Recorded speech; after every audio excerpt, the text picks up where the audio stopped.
It's the medical examiner that's being escorted. It's a medical examiner.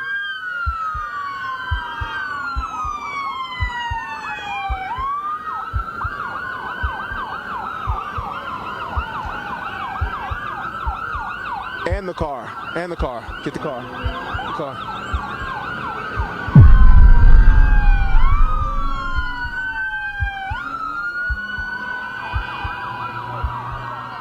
I want that shit to be in her mind about me.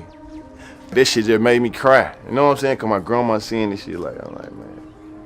Like, damn, man. I come out, jump the gate, get in the car, bang, shut the door. On the 17th of November 2021, in broad daylight at approximately 12:20 p.m., two individuals armed and masked arrived near MAKEDA'S homemade butter cookies. They left their white Mercedes and proceeded towards the store entrance. Their intent was clear as they brandished their weapons. Upon reaching their target, they unleashed a hail of gunfire, resulting in a tragic outcome. The victim succumbed to 22 gunshot wounds. You said my grandma told me when I was 6, there ain't no such thing as no damn Santa Claus, there ain't no such thing as no damn friends. The life lost on that fateful day belonged to a revered figure in Memphis, a rapper known as Young Dolph. His influence extended far beyond Memphis, shaping the music and culture of the entire United States during the 2010s. If it ain't one thing, it's another. We trapped together, then that's brother.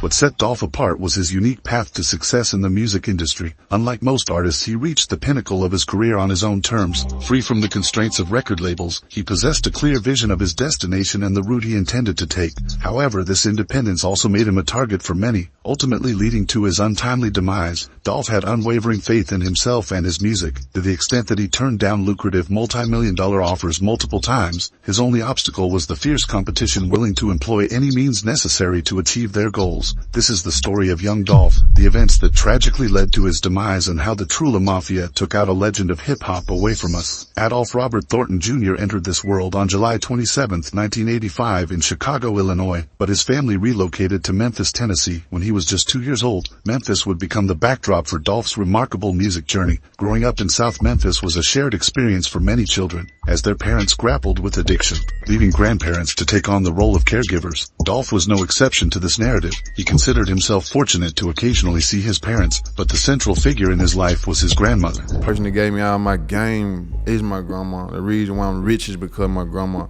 The reason why I'm on top of game is because of my grandma. The reason why I don't trust nobody is because of my grandma. Yeah. The reason why I'm private and keep shit separate is like my business and family is because of my grandma. Like all this shit is confidential shit is from my grandma.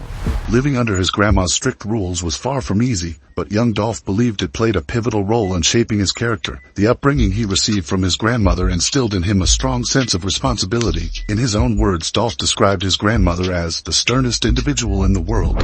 My thought she would demean is in the world.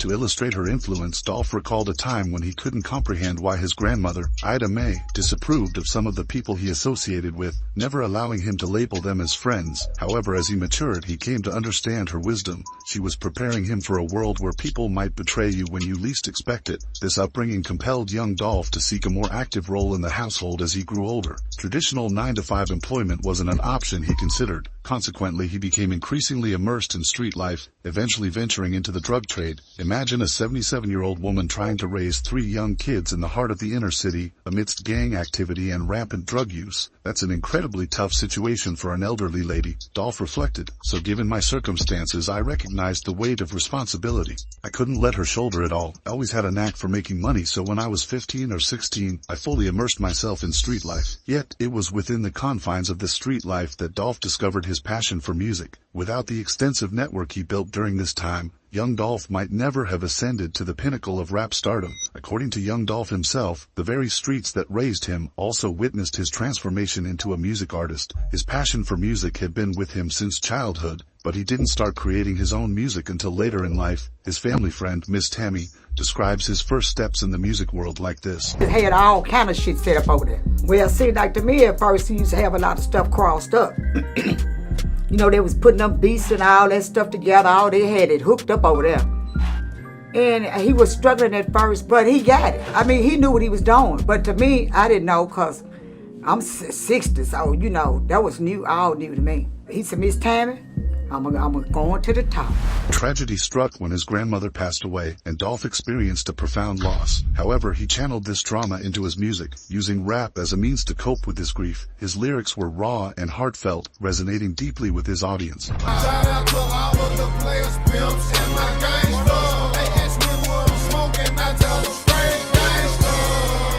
In 2009, Dolph released his first track purely for fun, not realizing that it marked the beginning of an incredible journey. Encouraged by those around him, he decided to share his music with all of Memphis. Dolph had both the resources and the courage to do so. As a well-known figure in the streets, he was already familiar to many DJs. He decided to distribute 20,000 CDs of his mixtape Paper Route campaign to clubs throughout the city, ranging from the smallest venues to the most prominent players in the music scene. Remarkably, Dolph also made sure to compensate those who supported him, demonstrating his understanding of economics and the value of good marketing. The response from the audience was overwhelmingly positive, giving rise to the earliest Dolph fans. Without much hesitation, he set out to pursue a career in the music industry, doing it his own way. Astonishingly, within just 2 years, young Dolph established his own record label, Paper Route Empire, PRE. Yeah, I look around, see cars and shit out of this shit packed, man. You know what I'm saying? They come out fuck with Dolph, man. Stupid ass Dolph show, nigga. You know what I'm saying? High class street music, young Dolph. In 2010, Dolph formally founded PRE as an independent record label free from the influence of major record companies. Their operation was entirely self-sufficient, embodying their commitment to autonomy and self-reliance.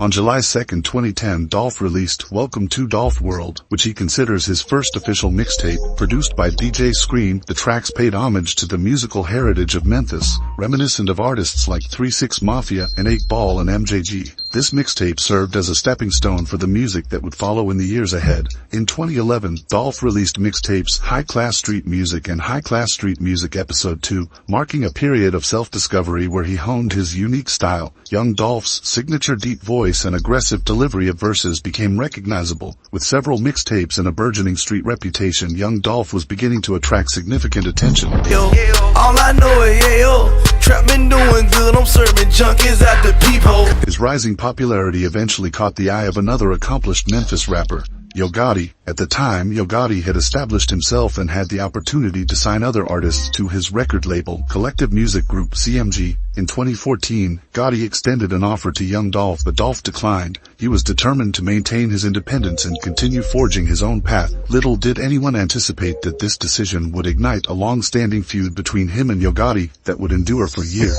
According to an interview young Dolph had on The Breakfast Club, the history between him and Yo Gotti can be boiled down to 2 core issues, each leading to a cascade of consequences. First, Yo Gotti wanted to sign Dolph to his record label, but Dolph declined the offer. Second, Dolph was romantically involved with Gotti's former girlfriend. Let's delve into the first issue, which centered around the proposed record deal. Yo Gotti had been persistently texting Dolph for 2 years, expressing a strong desire to have young Dolph signed to his record label. Gotti even requested that Dolph send him a track with an open verse so they could collaborate, all before they had even met in person. Listen, man, on my little boy and my little girl, man, he come to me talking about let him get on the song.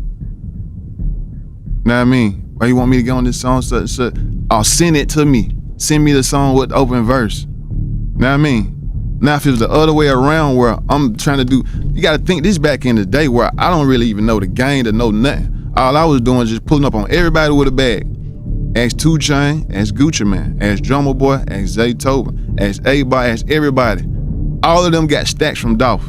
I can't wait to pull up on you with whatever kind of book bags I was wearing back then. Nah, it was the shoulder bags everybody wearing now. Yeah. That's what I was pulling up on everybody with stacks in it. Their first meeting occurred in 2012, arranged by a DJ who worked with Dolph and convinced him to visit Gotti's studio. While waiting for Gotti, Dolph was approached by Gotti's manager, known as Pepper. Pepper, even before Gotti arrived, advised Dolph against taking the deal. He saw Dolph as an independent artist with his own thriving career who didn't need Gotti's assistance. When Gotti arrived, they immediately engaged in conversation. Gotti acknowledged Dolph's accomplishments, acknowledging his financial success, his team, and his music. However, Gotti had a grander vision beyond just music. He saw it as a business opportunity. It's important to note that Dolph was already business savvy. However, Gotti made a pivotal error while trying to finalize the deal. He spoke unfavorably about the artists already signed to his label, specifically downplaying the contributions of his artists Zilla and Starlito. Gotti portrayed them as needing constant guidance and likened them to children. He contrasted this with Dolph, whom he saw as self-sufficient and not in need of such direction. You ain't like Zilla. I ain't gotta hold your hand like Zilla. You ain't like Starlito. I ain't gotta hold your hand like Starlito. I ain't gotta babysit you like them. I'm like, okay, that's cool, but it's my first time meeting you. You gonna really sit and downplay your artist and throw your artist up on the bus to try to persuade me in to come over there? This critical misstep became the deal-breaker. How could Dolph trust that Gotti wouldn't treat him similarly to Zilla and Starlito? Undermining his abilities to elevate others, Dolph was left disappointed, and the deal fell through. There was no possibility of collaboration after that incident. Furthermore, Dolph had a significant reason for wanting to maintain his independence. He didn't want people to think that he succeeded in the rap world solely because of Gotti's influence, a perception that can sometimes arise in the industry. According to Yo Gotti, the last time the two communicated was on August 24th, 2012. Yeah, what's the date? August 24th, 2012. Last text. That's 5 years ago. That's how you gotta approach this shit, homie. Just gotta stay down and make the right decisions, and you can win big, my nigga. You in a good space in Memphis, but you gotta take that shit from there to the world, and it's gonna turn into money. I like your grind, my nigga. When I was in your position, none of them niggas who could've helped me did. Our city fucked up, homie, and I'm trying to stop letting history repeat itself and show niggas we can get money together and everybody be on some ball shit, cause I gotta make sure no matter what happened, homie, I did my part to help anybody I thought could really go the distance, and you one of them niggas, homie. And even better, you got your own movement and vision. You just need a real support system, not any support system, but one that understands what you is and where you trying to go and how to reach the people you need to reach. As previously hinted, the second issue contributing to their falling out was Dolph's romantic involvement with Yo Gotti's ex-girlfriend. While neither party publicly admitted to this, it was a well-known fact within their circle. Dolph alluded to this relationship in his music, further straining their relationship. The tension between young Dolph and Yo Gotti escalated with the release of several tracks containing veiled shots at each other. The first instance of this occurred in Dolph's mixtape, South Memphis Kingpin, where he featured a track titled Scared of Me. Yeah, he can rap, but he's lying. I'm through sugarcoating. And oh yeah, him, yeah, he cool, but he fake as F doing all that tricking on that B. Still effing yo baby mama. Then, on October 8th, 2015, Dolph dropped his mixtape, Shittin' on the Industry, and on the title track, he alluded to someone's baby mama directly messaging him. It didn't take a detective to figure out whose girlfriend that was. Guess who baby mama DM me? Say you the S I would tell you, but I'm always starting S. This time Yo Gotti took notice of the subtle jabs Dolph was sending his way. In response, Gotti crafted a comeback in his track, Legendary, where he rapped, "You really hate me about the B, my dude, that's some other S. How you gonna be a legend when you doing legendary sucker ass?" The turning point in their relationship came on February 9th, 2016, when young Dolph announced his forthcoming album titled King of Memphis. This marked a shift toward a more public and overt feud. The world began to take notice of the simmering rivalry, and the competition for the title of the #1 Memphis rapper became palpable. Yo Gotti had long claimed the mantle of the King of Memphis, and here was Dolph, hungry to challenge his supremacy. The situation escalated further when, on February 19th, 2016, Yo Gotti released his 8th album, The Art of Hustle, on the same day that Dolph released King of Memphis. This clash of album releases put Memphis's rap scene in a difficult position, as fans had to choose between Dolph and Gotti. This rivalry set the stage for the intense violence that would erupt only months later. Young Dolph's life has been punctuated by perilous encounters, with multiple attempts on his life over the years. While the exact count of these life-threatening incidents remains elusive, the frequency of such occurrences is disconcertingly high, surpassing expectations even for those conducting a thorough investigation. The first documented assassination attempt on Dolph's life came to light during the CIAA event in 2016, a yearly celebration in Charlotte that spans from February 23rd to the 28th. Dolph was headlining one of the late-night events during this festival. During the gathering, an astounding barrage of 50 to 60 gunshots targeted young Dolph's Mercedes-Benz Sprinter van. Remarkably, Dolph himself was not inside the vehicle during this incident, though his manager occupied the targeted van.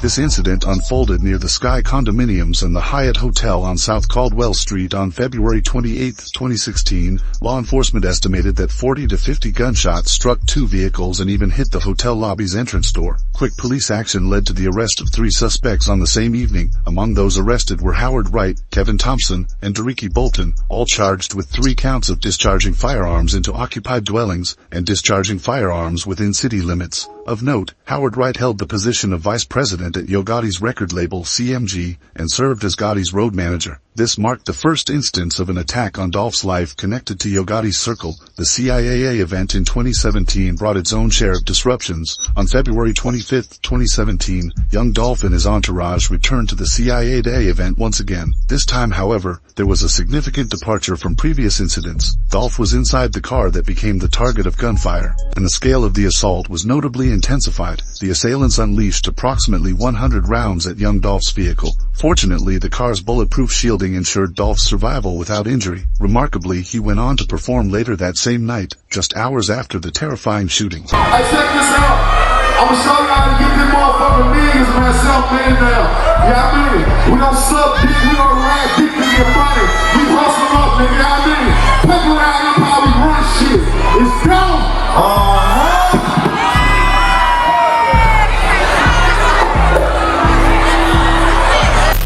After performing that night, he went on Twitter to clown the shooters for missing all those shots. He tweeted that night, "You lose," with a laughing emoji. Dolph continued trolling the shooters because on April 1st, 2017, he dropped a new album titled Bulletproof. And on the track list, he is trolling the whole situation. The track list says this: 100 shots in Charlotte, but I'm bulletproof, so fuck them. That's how I feel. I'm so real. I pray for my enemies. I'm everything you want to be, so that's why you envy me. In a bold display of defiance, Dolph even performed his diss track aimed at Yo Gotti titled Play With Your B, directly addressing the crowd. At the conclusion of his performance, he publicly called out the entire CMG label. This dramatic incident would later serve as the thematic backdrop for his subsequent album, Bulletproof, released on April 1st, 2017. The album's opening track, the iconic 100 Shots, encapsulated the essence of this traumatic experience. The individuals responsible for the attack were promptly apprehended by the authorities, mirroring the resolution seen in 2016. However, this time the assailants voluntarily surrendered. Among them were 3 men, including the rapper under Yo Gotti's wing, Black Youngsta, whose real name is Sammy Benson, Frederick Black, and Antavius Garner. All Memphis natives were also involved. Black Youngsta faced charges including 6 counts of discharging firearms into occupied property and 1 count of felony conspiracy. The tumultuous year of 2017 continued to hold further incidents for Dolph. Just months later, on September 27th, he found himself targeted yet again,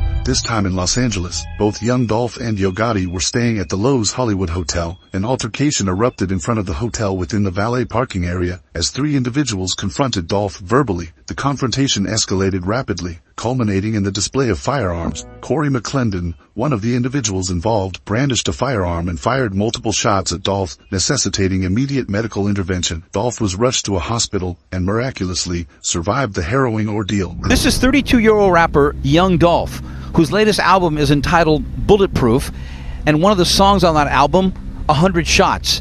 And detectives say just before 1 o'clock this afternoon, he was shot. Detectives say 3 men approached him right in front of Lowell's Hollywood Hotel today, where all 4 were guests. There was a fight, young Dolph fell to the ground, and that's when one of the 3 suspects opened fire. Corey McClendon was apprehended but subsequently released the following day due to insufficient evidence. Intriguingly, a connection between Yo Gotti and Corey McClendon came to light, underscoring the notion that even those deemed untouchable can fall victim to determined assailants. This 4th attempt on Dolph's life proved to be the closest call yet. On November 17, 2021, young Dolph left his home in his camo-painted Corvette with the simple intention of picking up cookies from his favorite spot, MAKEDA'S homemade butter cookies. Little did he know that this seemingly routine errand would lead to his tragic demise. The very location where he intended to satisfy his cookie craving would become the scene of a deadly ambush. According to the store's owner, as young Dolph was entering the establishment, a vehicle pulled up alongside him. Before he could reach safety, a hail of bullets erupted from the guns of 2 assailants, ending the life of Memphis rap legend Young Dolph. And prayers for Young Dolph's extended family. We're talking about those from the streets of South Memphis specifically. His fans gathered to reflect on the many times the 36-year-old Memphis-raised rapper would come back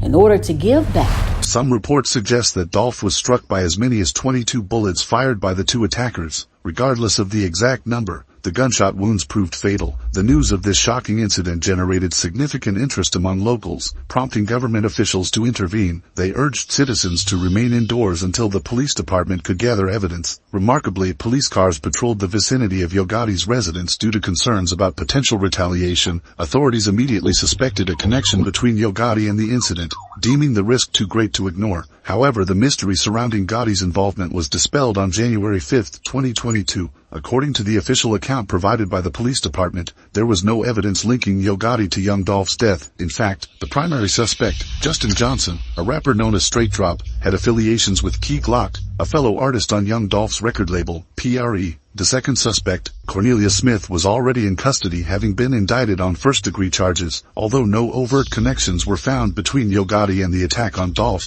another more sinister mystery emerged. There were undisclosed dealings involving Young Dolph with potentially dangerous individuals. It is strongly believed that these clandestine associations put Dolph in grave jeopardy, ultimately leading to the deployment of hitmen to end his life. Whether Dolph was aware of the danger or not, his involvement with the Trulla Mafia allegedly sparked intense enmity, exacting the ultimate price, Dolph's life. The tumultuous journey in Young Dolph's life took a dark turn when he made the fateful decision to sign an artist with a troubling history involving the Trulla Mafia. The artist in question was Uncle Danny, also known as Big Unc. Danny faced accusations of being involved in the demise of D-Money, a significant figure within the Trulla Mafia gang. This association immediately sowed the seeds of trouble, with Uncle Danny becoming a part of Dolph's PRE, Paper Road empire. It seemed to invite chaos and conflict. The individuals suspected of carrying out the tragic hit on Dolph were Justin Johnson, also known as Straight Drop, and Cornelia Smith, both identified as members of the notorious Trullas. The Trulla Mafia gained infamy for its involvement in brutal crimes throughout Memphis, ranging from grand theft auto to ordering hits. But the list of suspects doesn't end there. A key figure in this sinister tale is CEO TZ, the leader of the Trulla. Following Dolph's assassination, TZ fled to Jamaica, further complicating the narrative. The revelation of CEO TZ's possible involvement shifts the entire script surrounding Dolph's murder. It suggests a scenario that many had speculated from the outset: the re-emergence of CMG, collective music group in the story. CMG and the Trulla Mafia had deep and significant connections. Notably, Yo Gotti's brother, Big Juke, was closely associated with CEO TZ, as evidenced by footage of them together on multiple occasions. Their interactions, particularly during TZ's birthday celebration, suggest a close friendship, but the CMG Trulla link doesn't end with Big Juke. Another suspect in the investigation into Dolph's slaying is Shundale Barnett, a known associate of Black Youngsta, a CMG rapper who had a history of feuding with Dolph. Black Youngsta had even attempted an attack on Dolph in the past, but was released due to insufficient evidence. Shundale's appearance in Black Youngsta's music videos and his suspected involvement in the November 17th ambush further blur the lines between the two factions. Although financial motives may have played a part, the primary driving force behind the attack was vengeance. D-Money and his brother J-Money had met tragic ends, and the Trulla Mafia believed that someone had to pay the price for their deaths. As high-ranking members of the Mafia gang, they adhered to a strict code of retribution, an eye for an eye. The fact that D-Money was signed to Dolph's label led them to believe that Dolph was closely associated with them, especially considering Dolph's discerning approach to business partnerships. This confluence of factors culminated in the murder in Memphis, orchestrated by the Trulla Mafia, and allegedly with backing from CMG. The victim is Josh Taylor, also known as CEO TZ. Now, we're also getting that this was a hit by PRE, Dolph's gang. Now, this has not been confirmed by MPD, but we do know that Taylor was a person of interest in Dolph's murder. Recent developments have cast a solemn shadow over the ongoing narrative of violence connected to the case, with CEO TZ, who was previously a person of interest in the Young Dolph murder investigation, now becoming a tragic casualty himself. Joshua Taylor, known as CEO TZ, met a grim fate, succumbing to fatal gunshot injuries. His name had been intertwined with the Young Dolph murder case in 2021, but no formal charges had been brought against him in connection with the rapper's killing. Consequently, the circumstances surrounding Taylor's untimely demise are shrouded in mystery. On June 14th, Memphis police made a grim discovery when they found Taylor's lifeless body inside a vehicle at the intersection of Spotswood Avenue and Bunton Street in Memphis. Subsequently, his family confirmed his identity. As of now, the Memphis Police Department spokesperson has acknowledged that no suspects have been identified in relation to this incident, and the investigation into the circumstances surrounding Taylor's death is actively ongoing. Speculation abounds regarding potential links between those involved in the attack and paper route, which raises the possibility of retaliation. However, at this stage, certainties remain elusive. Only time will reveal whether this occurrence was a response to young Dolph's murder, or if TZ had garnered adversaries unrelated to that context, seeking his demise. In the wake of these harrowing events and the complex web of violence that has gripped the rap community, one stark truth remains: the toll of gun violence is devastating, and it touches the lives of not only the artists but their communities as well. The tragedy surrounding young Dolph's life and the subsequent deaths of those connected to the case serve as stark reminders of the urgent need for change. We must come together as a society, recognizing that the prevalence of gun violence and its devastating consequences affect us all. It is a call to action that extends beyond the world of hip-hop, transcending genres and communities. Quite frankly, I think we are all tired of it. Our hearts go out to the Thornton family and all who are affected by this horrific act of violence. It is imperative that we seek ways to ensure the safety of our neighborhoods and the artists who inspire us. The story of young Dolph serves as a somber testament to the fragility of life in the face of senseless violence. We must unite in our determination to protect our youth, our communities, and the creative voices that enrich our culture. As we reflect on the lives lost and the pain endured, let us channel our collective energy into creating a future where artists can pursue their dreams without fear, where our communities thrive without the specter of violence, and where the music that unites us continues to flourish. They named this little boy Junior, so we got 3-8 on. Together, we can turn the page on this dark chapter and work towards a safer, more harmonious world for all. The legacy of young Dolph and those who have suffered in this narrative can inspire us to stand up against gun violence, creating a brighter future where artists not only survive but thrive.